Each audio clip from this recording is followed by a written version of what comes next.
I guess we can just start. So my name is Mauro. I'm a senior concept designer and art director in the game and film industry for the past 15 years or so. Hobbit, Elysium Chappie, bunch of Call of Duties, Halo Infinite. And while I was doing all that, I was slowly building my own graphic novel IP called HUXLEY. And it's kind of like a post-apocalyptic future world with robots and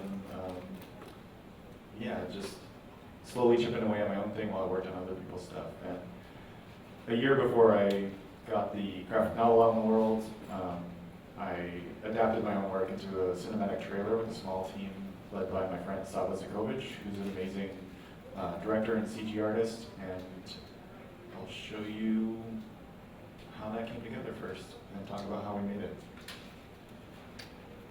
If it plays.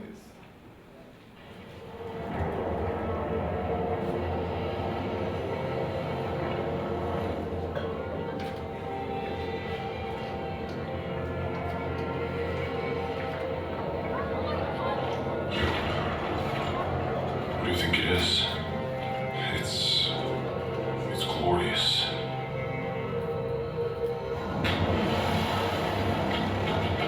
It's dangerous out there.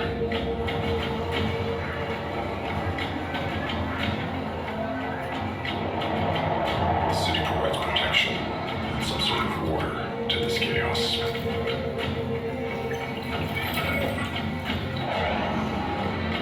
If we follow the rules and keep our heads down, there's nothing to worry about.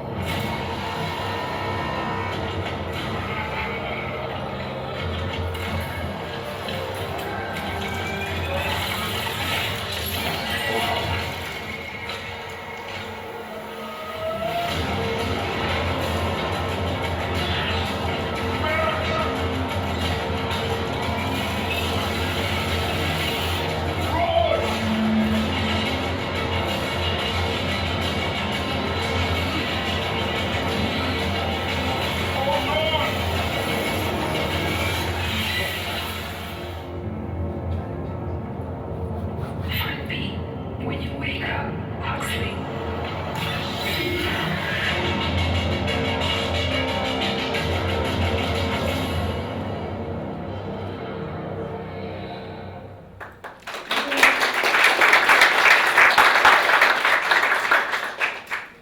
So, I think I made the slide a little early, but I think it's up to like 3.5, 3.6 million views, and no advertising, no big website promoted it, just kind of went viral a bit, and just all people who love science fiction, loved the kind of universe I was creating. So it was really cool just to like get validated in that way by a huge audience that loves the stuff that I kind of have been working on for other people, but it was cool to have that happen like for my own thing, that just a nice 10-year arc to get there.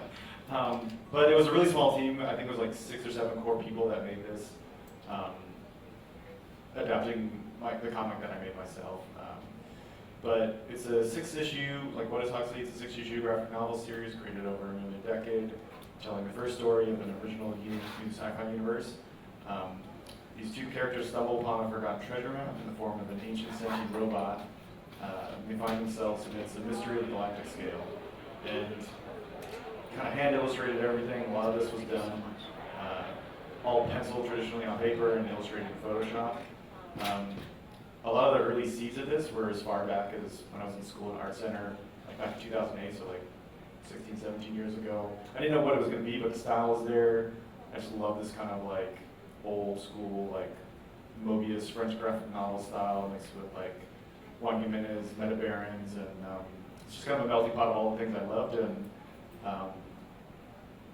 doing that just made me feel like an artist, and I just loved kind of creating in this way. And once I got into the production environment on films and games, it was very much like kind of an arms race of like, oh, you gotta learn 3D, you gotta do this, you gotta make a photoreal, you gotta do the ZBrush now, and it's just, which is fine, but it's just like a never ending, like, what is the new thing? I need to learn that to provide for the client in the most efficient way possible.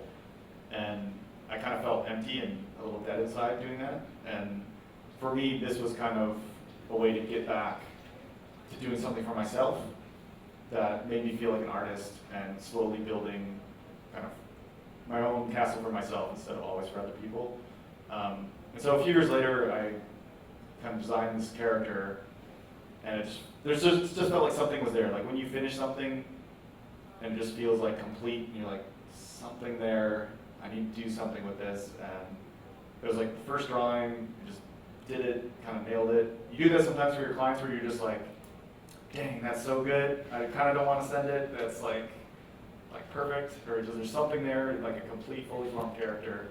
And it kind of got the wheels turning in my head of like, how can I turn this into something?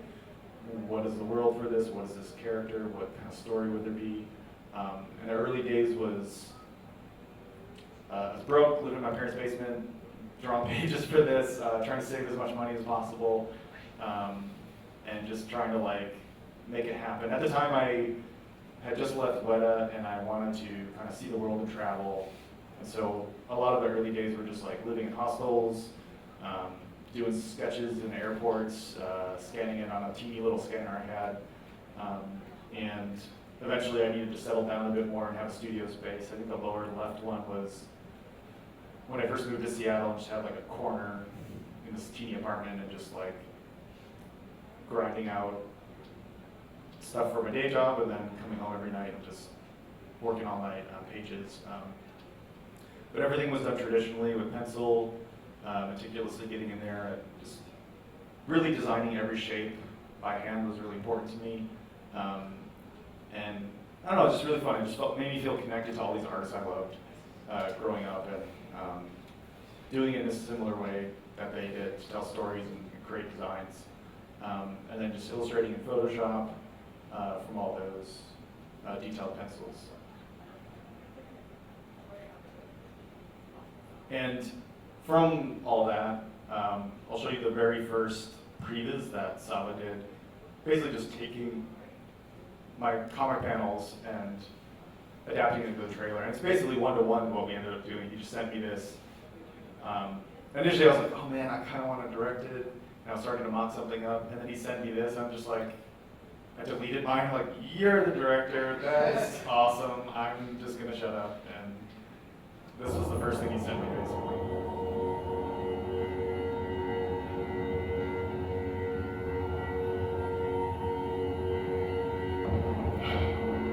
What do you think it is? It's glorious.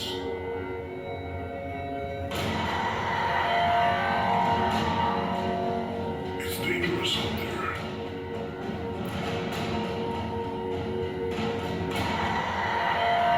The city provides protection and some sort of order to this chaos.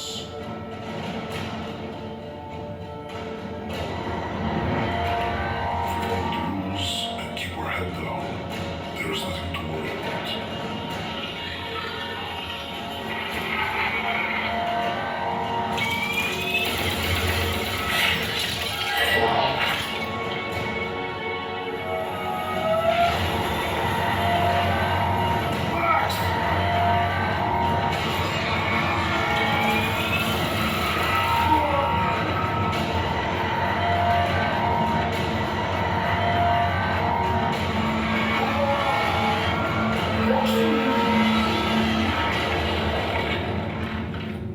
Find me when you wake up, Huxley.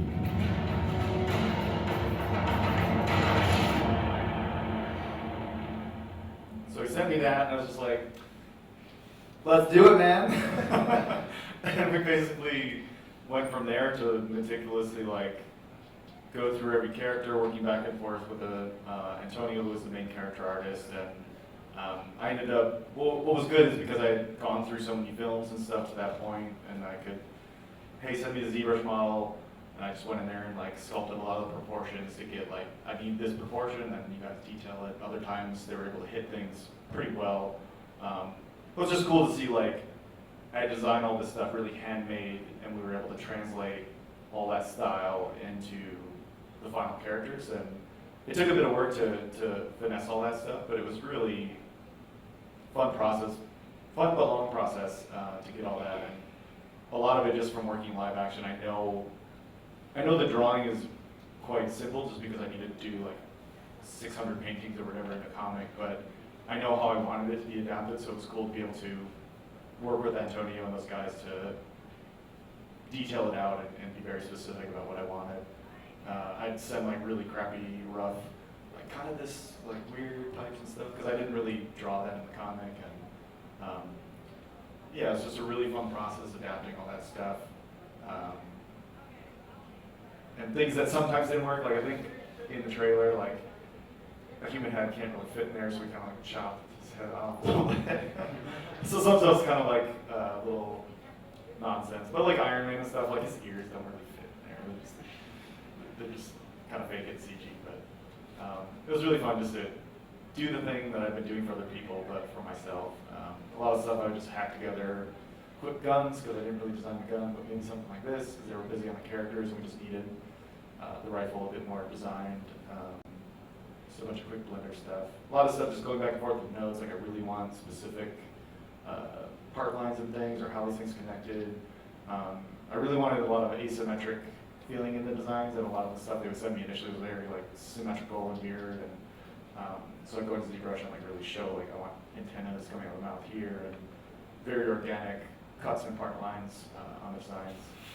Even though you don't end up seeing that in trailer, but it's just like, I'm just was thinking a bit more long term, like, okay, if we make a game or put this in Unreal, we'll be able to get up real close and see everything. So just kind of future proofing a lot of this stuff in advance. Paint overs and sketches on some of this. A lot of the early stuff was, you can see the design of the arms was like super simple, and I was like, no, just give me the model. And then I went to ZBrush and was like, yeah, I can put all these pipes everywhere. And then I just sent it back the design, like, yeah, I like that.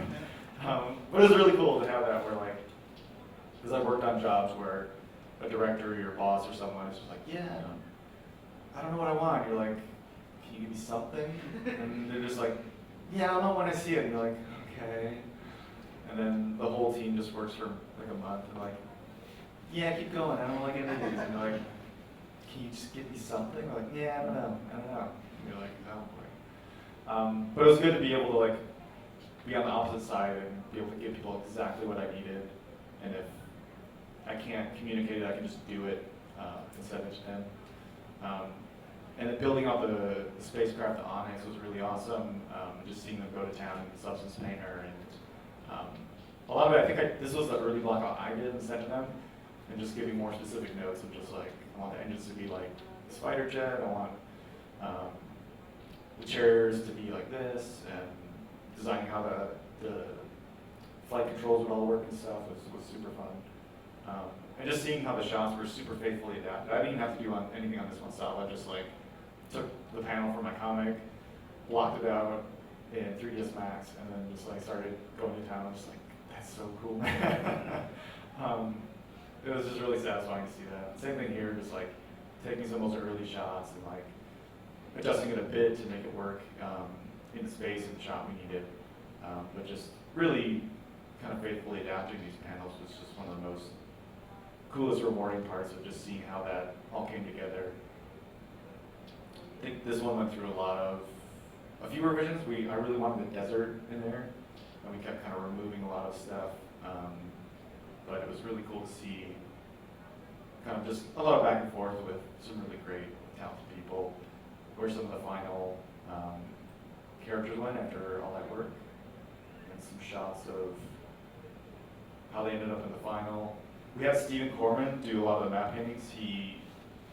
They were trying to get him on Mandalorian. We got to steal him away for some more shots. Of yes. So it's just really cool to see like it all kind of came together with like some super talented people that we were able to like bring together for this kind of passion project over the course of the year. And just seeing how a lot of the panels from the comic were just really faithfully adapted, and it was super cool. Especially stuff like this, like there was quite a bit of back and forth. Someone would just send me a raw render. I think before that there was no pipes on the ground, there was no stuff everywhere, it was pretty empty, and I was just did a paint over, just like, there's pipes everywhere, man. I need like gears and like vents everywhere and steam. It was really cool to see all that come together. we have one more video kind of showing all that, a year of our lives compressed together. But yeah, I guess the goal for all this is just like, I want to make my own big transmedia IP. You know, that's the kind of stuff that's what we work on every day at our jobs, you know, and just, it took me 10 years to get to the point of having my own comic and starting to get early phases of games and films, but I think it was totally worth the endeavor. Yeah, if anyone else is kind of on the fence or thinking about that, I totally recommend just diving in, creating your own stuff. The world needs more voices. The world needs more new things out in the world. I love my Marvel stuff. I love Spider-Man, but you can only have the same meal so many times. Gotta have some new flavors in there. But this is kind of the year of our life, kind of compressed into a video.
break it? Did it break the? I don't think it was.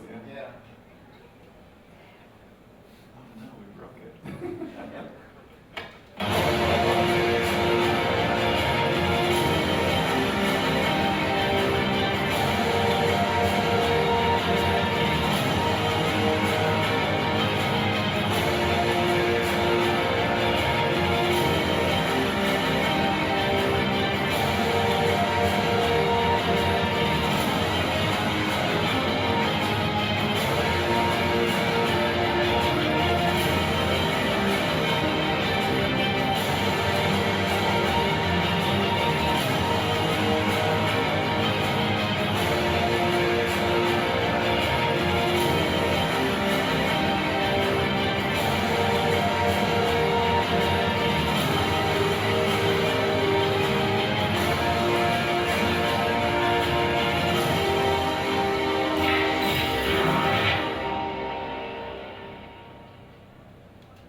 Yeah, so that was like the process of, maybe it looks kind of easy, but that was like a year of our life compressed of like some really talented people adapting an original graphic novel. And at the moment, so to fund all that, a lot of people ask about that too, is like, I basically ate cup of noodle for about a year, and that was like my whole like game industry salary, just like funding this other team, didn't pay myself to make all that happen, and had a very angry wife for a year, but once she started seeing stuff, she's like, okay, that's cool. So that helped that she's also an artist, and was just like, wow, we're just starting to do pretty good, and it was just like, and I'm gonna take all that and I'm gonna make a cool trailer, of course, and then, yeah, it was just really cool to like be able to do that and have like her support as well, just like allow me to chase this crazy thing that I wanted to do. And at the moment, 4 of the comics are out, the last 2 are coming out. I'm in the middle of the next CU story trailer. That's a new story before the comic takes place. This trailer kind of covers like maybe the moments from the first half of the comic, and just starting to expand, 2 new books in the works, and just, yeah, expanding and growing it as much as possible on my end. We have Ari Rod and Jerome Chen on as producers to adapt the graphic novel into a film. Ari Rod produced Iron Man and Uncharted and a bunch of really big movies, and Jerome Chen is an awesome director and some Love, Death, and Robots episodes, and has been in VFX for like 20 plus years, and it's really incredible. So I'm excited to see where all this goes, and it all started with that one sketch of the orange robot like 10 years ago. So it's been a pretty cool journey so far, and just kind of on this bigger path, pushing this boulder up the mountain, if you will. But yeah, if there's any questions of anything really, totally open to pick my brain. If you had to estimate how many people worked on this trailer, how many people in total? There's probably like 6 to 7 core people. Okay. There was definitely like VFX or like a mocap studio and sound editing people like this that were more like, we went for like a specific job, but like the core guys like Antonio's doing all the characters. Yeah. And it allowed, what was cool is it allowed people to like really own big chunks of things that normally wouldn't happen. Like, I think after this, Antonio went to work on like the Diablo 2 remaster cinematic, and he like did an eyeball and like a crow or something. And then he did like one main character, but like you really just get shuffled around a lot. So for him, it was just like I did every character. Like it's just, I love when we all get a sense of pride of working on things, and I'm trying to continue that on. I'm working with another artist, Steve Wang, on the new trailer, and I want him to be able to own like that whole thing. Like I did every shot, Yeah. or like visualize everything, and I just love because I just never, it was rare that happened for me in my career. But it does happen, like District 9 with like Greg Broadmoor. It's just like, holy crap, like one guy did like all this, it's like a mic drop. Kind of thing. Yeah. Like the art of District 9 was like Greg Broadmoor's portfolio, you know, holy crap. I just love that kind of stuff. So it's, I like keeping that idea alive and allowing artists to really shine. And, yeah. How important was it for you to approach this traditionally at first and then shift up? Because you said you designed a lot of the shapes traditionally. It's Yeah. really important for you to just play with that. Yeah, I think a lot of it, I think partially it was just because it felt more like my own voice, and like, it's like the most direct, like, brain to paper, because everything is from your mind, because you drew it all by hand and you designed every single shape, and I tried to be as faithfully as possible to like keep all those shapes and proportions and interesting style into the 3D model, so it was good that I was frustrated at work because I had to learn all these new tools, but those tools allowed me to honor the thing that I thought was important and hopefully create something that stands out as unique. Like if you freeze any frame in that trade, like everything was designed by someone. There's no like Kip Ash or anything. Like it's just all these shapes, all these sets, like everything. So I think that impressed a lot of people when it came out. It was like, holy shit, like what? I've never seen this before because we created all of it, you know. And again, just like that sense of pride and honoring our work, but just like, that doesn't happen often.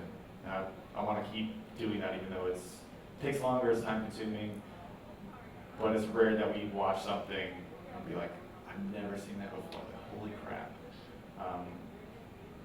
And I feel like this gets more rare and rare as time goes on. I think it takes crazy people like us to put in the time to make something really special. How did you manage your work-life balance?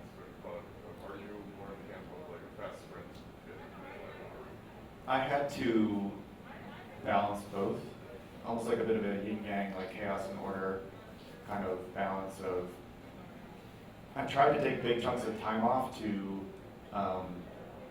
like, oh, I'm on this job, I'm gonna focus on it, and I'm gonna take 6 months off when it's over. But then when the job was over, a new job came in that was really cool. It's like, after that job, I'm gonna take 6 months off and really focus on my thing. It's just like, this is never gonna, I just need to figure out a way to do both. And once I committed to that, I was like, okay, I'm just gonna start on page 1. I think it was on Valerian at the time. It was like, okay, page 1, I know what that looks like. Okay, lunch break, I can start scribbling ideas, and after work, I just work till like midnight or 2 a.m. or whatever. And after a while, it's like, oh, I got 10 pages done. Awesome. And just kind of keep going. And you start seeing how much little pieces of time there are that you're maybe wasting, or oh, I'm gonna watch a Netflix show, I'm gonna do this, and it's like, well, that's 2 hours there, that's 4 hours there, and it just kind of adds up. And then after a while, it's like, wow, I got 30 pages done, and then it just keeps you excited and the momentum kind of going. getting started on the first one? I think just like starting, yeah, just keep going. Because we always find the next thing, like, oh, no, they want me to work on the Star Wars show, I gotta work on the Star Wars show. And then it's like, that's another 2 years gone, you're like, man. Because the amount of jobs I turned down, part of me regrets not working on these like big things with big directors, with all my friends. But if I look back, it's like, well, that would have delayed me 4 years, and none of this would ever have got made. And I think, in hindsight, I'm glad I did that. Because where I am now is like where I maybe expect to be in 10 years or something. And it just allowed me to like really focus on that and yeah, just do the thing I want to do and try to do it as best I could. It's like designing your own cinematic project helped you kind of discover new ways you can approach your client work. Yeah, I mean, a lot of it now is transitioning full-time on all this stuff. But like the next trailer, because I went through this, is like, okay, this is what a studio needs. Because Savo was busy on his own short film, so I need to find someone else for the next one. And I'm hoping to get Savo for the one after this, but it was like, I know what they needed, and I could do all that ahead of time, and just like, here's the trailer I need. And when the studios got that, they were just like, oh, this is so easy, like, you did everything, like, I know exactly what I have to do, and like, so stuff like that has helped, and then it keeps costs down as well, because it's like, oh, well, then we don't have to do that. There's no back and forth guesswork, because he gave us the shot, he gave us the previs, he gave us the animation. the rough animation, but it's like, here's a concept art for like how it needs to look, and they're just like, yeah, let's do it, you know. So I think a lot of that has been helping too, and just kind of giving me more confidence of like making bigger things. Like I guess the end goal is like I want to make my Akira, like whatever that is. I just want to like make my CG animated Akira and just like the craziest thing that will hopefully stand the test of time, like that film did for me. And that's probably the next thing, the next like check mark to try to accomplish in my life. It's just like, how do I get there? How do I fund that? What full story do I want to tell as like the coolest story? And kind of in the middle of fleshing all that out now. So if you have this idea that you want to lead something where you want a lot of people that are like really passionate, want to build something from scratch to have it be a visionary IP, and you're like, okay, I'm young but I don't have a professional experience yet, how would you go about meeting those people who are like, let's do something together and let's like really sacrifice a lot? Right. Going to events like this, honestly, like I met Sava at an event in, I don't know if it was Prague or maybe it was a Berlin event or something, but like we just go to events, and I knew some of his short films, but I met him, and it was basically just us having a drink and chatting after one of the days, and it was like, I really want to just like direct original stuff that isn't like Destiny and all this other stuff, because that's what he was doing at the time, and I was like, I'm working on an original comic, and I really want to turn it into a trailer, and it's just like, but it's just stuff like that you can't plan, or like if I saw him on the internet, I'd be like, oh, he's too busy, I'm not even gonna bother like sending him an email. But it was just like, I want to do this, I'm at this place in my career, and it's like, I want to do this, I'm at this place in my career, and just overlap perfectly in a way that you just can't really plan for. And so I just recommend like meeting as many people, talking to everyone, and like even now, like there's all these problems I have to solve, and a lot of the younger artists or people I've been talking to, it's like, okay, this person would be great for this piece, this person would be great for that piece. If this happens, I'm gonna need like 5 people for this.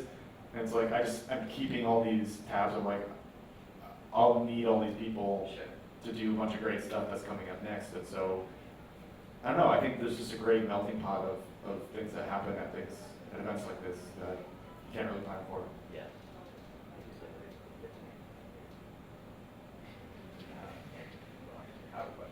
Are you thinking of eventually moving up to like doing your own, like having your own studio where you get to make your own films? It's kind of happening organically at the moment, where it's just like, I need this to happen, and it's just like getting some friends, and like, I basically have sponsored someone's visa now, and they're employed, like, I've never done that, and it's like, okay, I guess I'm that person now, and so it's kind of happening where it's just like, I love this person's work, they helped me on this thing for a year, it's like, their dream was to come over here. It's like, well, can I even do that? It's just me. Like, we figured it out. It's like, yeah, come on over, man. Like, it's kind of just happening right now. It's like I'm just moving towards this goal, and this is all kind of happening, and I'm just doing the best I can.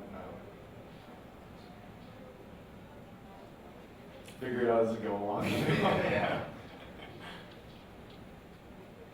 What was your work ethic like while you were like trying to hustle a lot of like projects for commercial purposes, but then also like making this? 'Cause you mentioned it's a work-life balance, but also like that's a lot of work.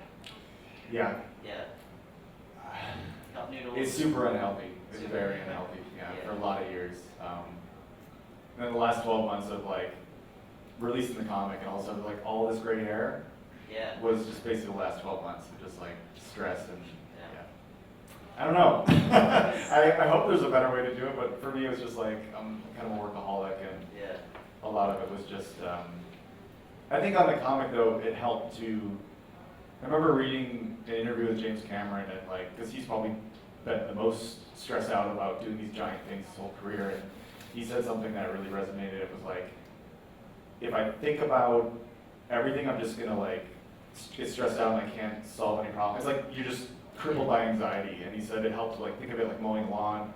And it's like, I know there's a giant football field I need to mow, but I'm just gonna focus on this lane today, and know that tomorrow I'll be able to do the next one, and the next one, and the next one. And I think that helped curb the anxiety a bit too, because like, oh, on page 10, and it's like, probably got 170 more to go. And if I think about all the pages and stuff, it's like, oh, I haven't figured out this story arc and haven't done this, and like, but it just helped to focus on like maybe like 5 to 10 page chunks of like the story, Yeah. and also just plan my life around that, where it was like, but also each page was like the hardest day of my life, because it's like, I've never drawn anything like that. I've never drawn a scene like that. The next page, I need to design a new city. I need to design a new vehicle. I need to design a crowd of like 100 people that need to be all unique. And there's like 2 new characters. And that's like my week. Like production designing a whole, oh man, Yeah. it's just a lot of work. Especially if it's all new, right? It's like I can't look at photos of New York. I can't look at fashion. It's just like I have to make it all up. But that was also part of the fun, you know. So you definitely have to love it, because it's consuming. Yeah. There's like I look up to you and like a lot of other artists at this convention, and that's the thing. Everyone, I'm like, how hard do you work? And they're all like, 1, unhealthy, 2, harder than you think, and 3, like it's a lot of work. You gotta love it. Yeah, it's like it does turn into a 24/7 kind of thing. Yeah. A bit, in a bad way. Yeah. I'm trying to think of how I balance it now. I think when I was on my own freelancing, it was worse. Yeah. But then I went into a studio environment, like 343 or like a big corporate thing, and it was very structured. And I think that helped me a lot, because then it was like a very clear division of like their time and my time. But when I was freelancing, it was like, it got too unhealthy where it was like, oh, well, they want this by Thursday, but it's not good enough, and then maybe I'll just work 2 nights, crazy hours, and then get that deadline for Wednesday. Sure. And then I didn't do anything for HUXLEY the first part of the week. But for a corporate gig, it's very much like, get out of here at 6, or some corporate gigs, get out of here at 6, and then it's your time. And it's very much like, their corporate culture is set up to like, if you want to have a family, you can totally have a family, you can have your life, and there's a very clear division. And that, I think that was really necessary for me. Otherwise, I couldn't turn it off. Like on Call of Duty, I couldn't turn it off. It was like, oh, I want to make the coolest gun for the next Call of Duty, and like, I just couldn't turn it off. And once it was more of a big corporate thing, it was very much like, their time, I'm gonna do my best and like just give 100% in their time, and then now at 6 o'clock till 2 in the morning is my time, 100%, and I could just like divide that more clearly. So there was just a consistent effort on both happening. What was also cool about the in-house thing was I was around amazing artists that I've gone to and learned from, and so I'd be learning new things all day, and then I would be stuck on a problem for HEXLEY, and then I'd kind of solve a new thing. Oh, I learned this new thing in Blender. I can totally use that for the next scene that I was struggling with, and then I'll learn something new, solving that thing, and then it helped me on the day job. So it became this really positive feedback loop of like learning things. Yeah. And so I think finding stuff like that is helpful too, because I guess that's another thing too, is like, I could have gone and taken like a job that was only for the money, like, I'm just gonna take the most high paying job, and that'll be the most funding for the thing I wanna do, but maybe it's like a mobile game that has nothing to do with anything I wanna do, but it just pays well. But I picked jobs that are like, I'm around the most talented people in the world that I wanna learn from. Maybe I could make more somewhere else, but it's acceptable for the time I'm putting in. Yeah. And it's also feedback, like raising all the skills I need to get better at anyway, that also feeds back into my thing. And again, this kind of positive feedback loop to do all the things you want to do. Kind of going off of that, you're trying to find balance between your work and like personal and professional life. Were there any other things that you felt like you did that helped balance that creativity, kept that creativity flowing both in your work and like your personal projects? I think a lot of it, well, once you're kind of creating stuff, like a lot of it for me was like writing and things was just like a new skill that I needed to learn. So I was reading books about like script writing, power of film, like how stories have been told in film for years, studying the graphic novels I love. How did they tell a story in pictures versus, because each one's a different medium, right? Like if I want to tell a certain story, it's like, well, I'll just write a script if I want it to be that descriptive. And so a lot of it was just understanding visual storytelling in all these different mediums and what I wanted to tell. And I think the way I illustrated it, a lot of people are like, man, it's like watching a movie, because I took a lot of the stuff I learned working on films, but adapted it a bit into graphic novel form. But the way the shots are put together, like it just feels like a movie when you're reading it in a way that I feel like the old graphic novel, the French graphic novels didn't have maybe necessarily. Like the art was beautiful, but it maybe wasn't as cinematic as I was trying to do. And then the way I told stories in each issue, like it feels like a very kind of cliffhanger of an episode of a show or something. And again, that's just you like learning how to tell stories and what you want to do. And so I think a lot of that just kept me excited because I was always learning something new. I think if I get stagnant or I'm not learning something new, that's when it gets harder and I'm bored and it becomes a bit of a grind.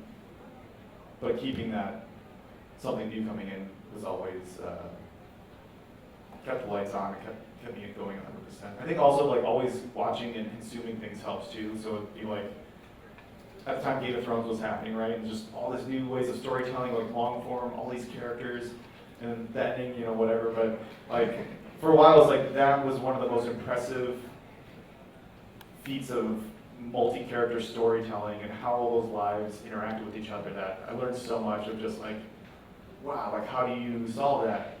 They didn't solve it in the show, but it's like, okay, how do I solve that? Because I learned something from how they did that.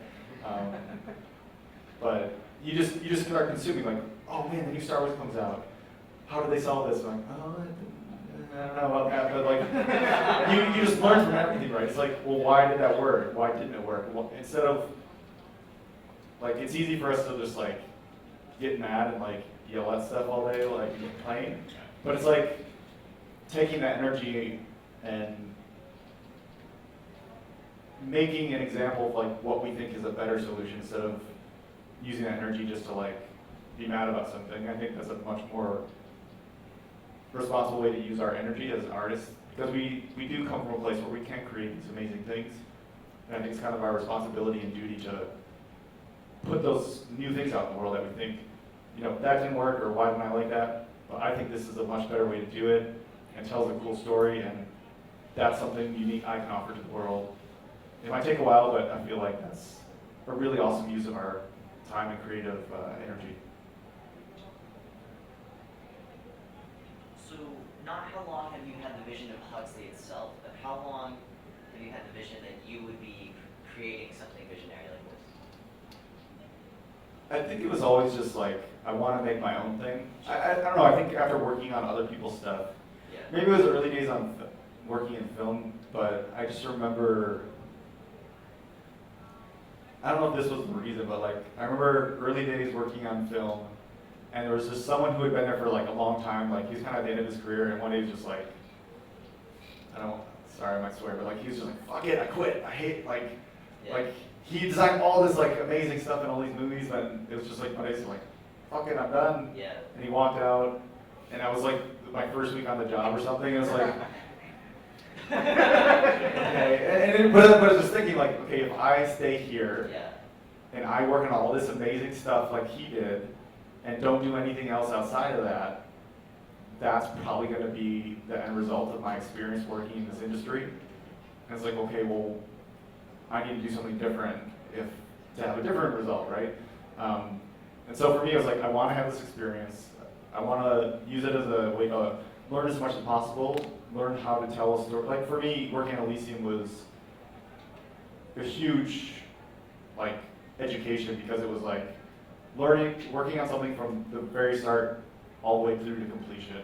Yeah. And like Neil came to us with like a couple words, came to us with like a couple words on a paper, and then we just started designing things, and then eventually a script, and to the scenes of the movie, and then building everything, working with different departments, and then filming it, and then turning it into a product, and having it out. Like that whole loop is the film experience. Yeah. And then you go through that a few times, and then it's just, I think I can do it now for myself.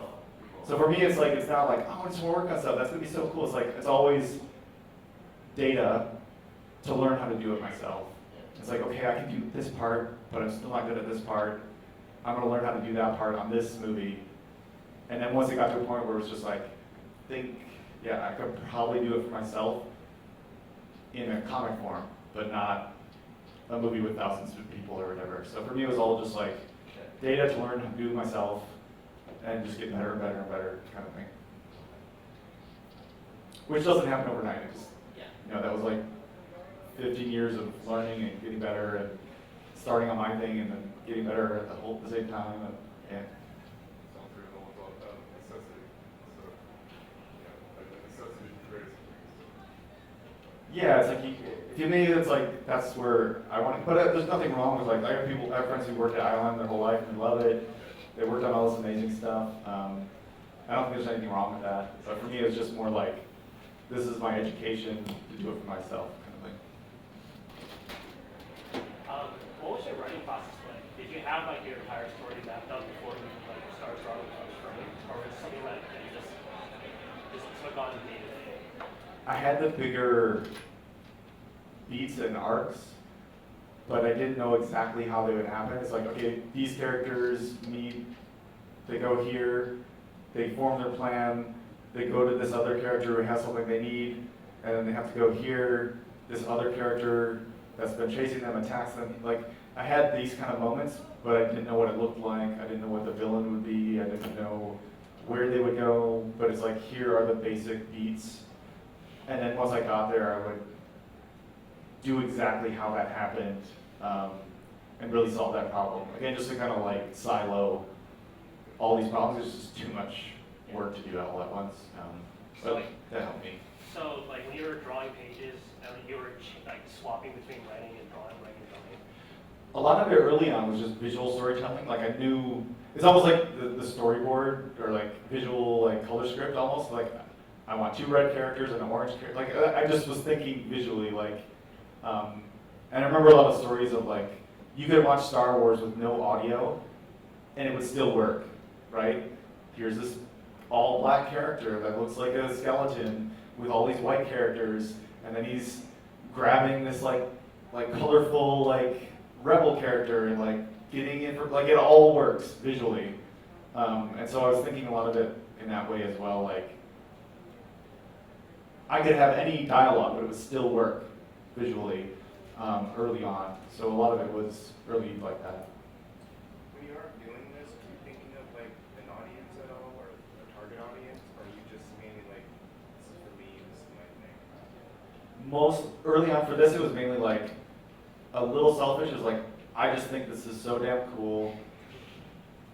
This is the movie I want to see, and no one's making this, and it's not going to exist unless I can do it. I think that's a good way to think about it too. Like, what do I love that no one is making? What is my unique life experience that only I could bring to the world, or hopefully one of the unique things I could say, and make that, you know? Like one of the artists I'm working with, he's kind of at the early stage of his own thing, and he showed me these like 4 ideas, and I was like, you do this one. Like maybe the current premise isn't as interesting, but like the setting and everything is like, that's where you grew up. You have first-hand experience growing up in like this kind of harsh like upbringing in your country that I have no understanding of that, and you have a way to like tell the story and almost educate the world through your film and through your own unique experience of this thing that most people have never experienced. Like that's something that the world needs to see, and I think that's would be an amazing thing to have to go down. And us doing this our whole life, we're in a unique position to do that with our art, I think. Kind of to bounce off of that, like you say you have a small team, like was there any point where you were afraid that like the people you were working with weren't going to be like as excited or like into your idea? Well, a lot of it was just Salva ran the kind of team, so like on his end it was more like he's just like kind of a force of nature of like, here's my new thing, here's my guys that I always work with, I know how to make this happen, and I think for him, he just, whatever he does, the people he works with are just always like, yeah, let's do it, man, because he always makes like a cool product. So I think a lot of it is just finding people like that that are just so good at what they do, and people just love working. I don't know, it's like when I was starting, I'm like, I just want to work on like a cool movie, right? And then a lot of us work on stuff, and then like 5 years later, the movie comes out, and you're like, man, that was not good. And I just spent 5 years of my life on that. And so I think a lot of people, especially in our industry, is like, who's the good, who's like the new talent, and who's going to make something that we're just like, yeah, like I'm so proud to have worked on that.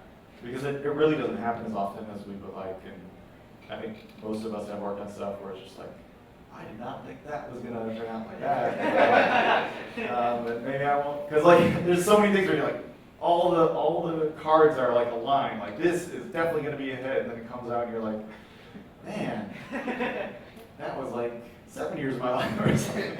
And you're just like, okay, maybe the next one. Yeah. Going off of the fact that like you talked about work-life balance while you were working on a comic, did anything change after you were working with your team or community? How was that? Like that's what work-life balance. I mean, I guess it was just the same. I was still finishing the comic when we started adapting for the trailer. I probably had like the last 20, 30 pages to go. And then I think a lot of it was just like the same as like working on all the films I worked on. It's like, okay, here's the scene. We gotta show what it looks like. We gotta start building all the characters. But I guess before it would be more segmented, like at Weta, it would be like, okay, Weta Digital's doing all the models, and they have to talk to that department, or different teams like building the physical model, and I have to give feedback of like how I want that to look. So a lot of it was more like a compressed version of what I was used to. But again, it was also a good like training ground of like, okay, this is how I can do another thing with a small team, and what do we really need, and what don't we need. And I think it also helped to save costs later on when I'm doing other things, where it's like, when the studio's like, yeah, we got 20 people, I'm like, I can do this with 3, like just give me 3 people that are good at this, and you can save like half the budget or something. And it definitely helps thinking kind of like bootstrapped a bit to get the most out of the smallest budget kind of thing. Another question. Did you ever get like lost in the why when you were doing like the traditional for Huxley? So like you're like, oh, this looks like really cool. This is like cool design, but like it didn't convey like a deeper why or like better part of the story. I don't think so. I think a lot of it was more of just like more of me struggling with like how it all fit together in a way that I was happy with. Because it's easy to just be like, oh, this is the bad guy, and then, you know, so like, what is the unique thing that I've never seen before that will make me go, oh, wow, I've never seen that before. I think one movie came out that kind of did something, like the ending I came up with, but it's still, I don't think anyone's done it, so I'm like still pretty happy with like no one's done that yet. So there's things like that where it's just like, yeah, not just making something, but like making something where you're just like, I want something that I haven't seen yet, or not quite in that way. And so a lot of it was more struggling with myself to like find what that thing would be. And a lot of it too was just like keeping the pulse on like, what are the current biggest things? How are they telling stories? Why is it satisfying? Why is it not satisfying? What can I offer that's going to be my take on that? And yeah, a lot of that. There were some things earlier on though, like because I was making it chronologically and designing as I went, that like red-eyed robot character initially looked totally different. And then when I got to the purple glowing character, he was so cool that he made my original villain look like a baby. And then I had to go back and like, okay, this thing needs to look like way scarier than that thing. And so it was a bit of like, almost like sculpting a bigger story or something, just like, okay, that needs to be upgraded now because luckily it wasn't that many pages. It was just like a few pages I had to like beef him up a bit. But there's some things like that where it's just like, well, I'm not gonna make this character look worse just to accommodate the earlier one. And more of just like help make the whole thing better, I think. So you've been kind of like a leader in the NFT space, and there's a lot of like disagreement about what it is and what it's going to be. What do you see that being in like 20 years when it's settled? I don't think anyone knows really. Yeah, I don't know. Like, so on that side of things, I know it's kind of like a lot of hot takes on that, but for me, I was just planning to like launch it, go to Dark Horse or go to some big publisher and publish it. But all the kind of NFT stuff happened. It was more like, maybe this is an avenue that I could try out, and I just kind of went for it. And now I just have enough funding to like do all the things I want to do without like a bunch of like studios controlling everything, at least not yet. But for me, that was like a once in a lifetime moment of just like, this will probably never happen again. And now I can build this out in a way that is still very creator controlled. Whereas, yeah, if I took VC funding or like some big studio was like, we're gonna buy that, and then they don't do anything for 8 years, then I can't do anything either. That would be a horrible situation to be in. So for me, it just gave me a lot more freedom for a lot longer time. And that's kind of where that's at for me. I just have no idea where it's going to go in the future, though. I don't think anyone does.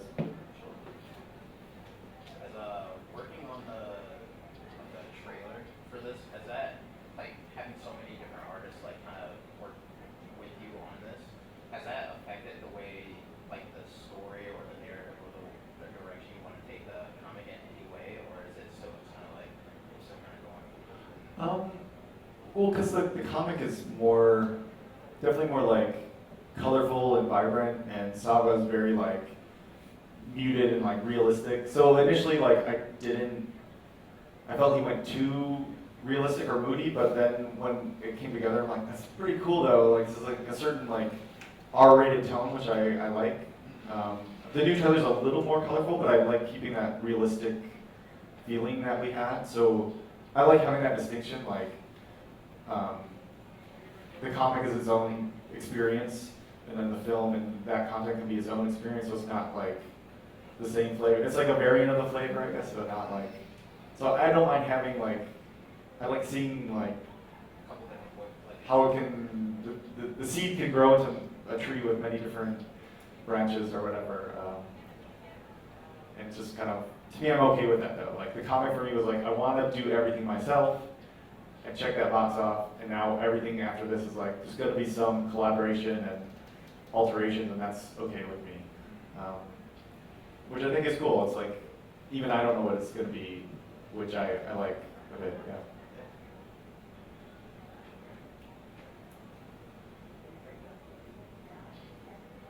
yeah. Dan?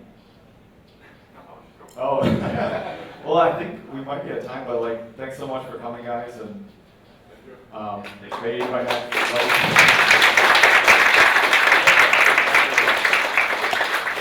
The next LightBox we'll be able to talk about the next one probably. Sure.